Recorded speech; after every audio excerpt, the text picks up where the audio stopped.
Bonjour, alors on va commencer la correction de ces exercices.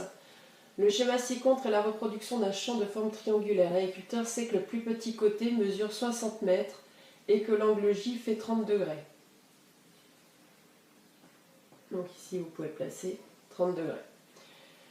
Il est certain que son champ est un triangle rectangle. Il se souvient qu'il devait être capable de fournir la mesure du grand côté sans instrument de mesure, mais ne retrouve plus la formule. Pouvez-vous l'aider à retrouver cette valeur? Alors on sait que c'est un triangle rectangle, donc on peut appliquer la trigonométrie.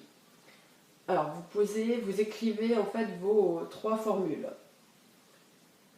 Comme on connaît l'angle J, on va prendre les formules par rapport à cet angle J. Cosinus de l'angle J. Je vous rappelle que c'est le côté adjacent. Donc là, côté adjacent, côté opposé, hypoténuse. Côté adjacent sur l'hypoténuse. Le côté adjacent ici est JK et l'hypoténuse est JL.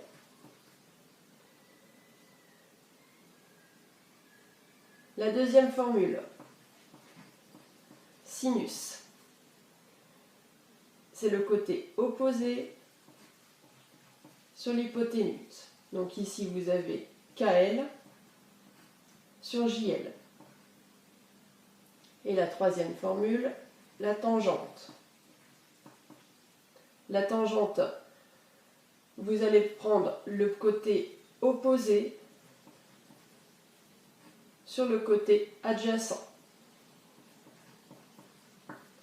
Alors, je vous rappelle qu'en fait, ce qu'il cherche, il veut trouver en fait la mesure de son grand côté, donc c'est-à-dire l'hypoténuse, il cherche JL.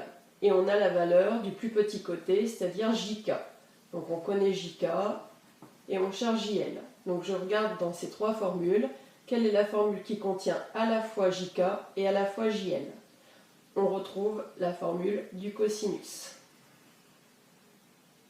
Donc maintenant je peux remplacer.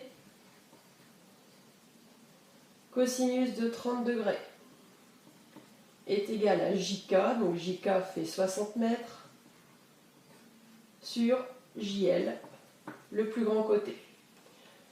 Je vous rappelle que c'est comme si ici vous écriviez sur 1, donc en fait on voudrait mettre l'équation de manière à écrire JL égale, donc on a JL qui est égal à 60 divisé par cosinus de 30 degrés. Vous tapez cosinus de 30 degrés sur votre calculatrice.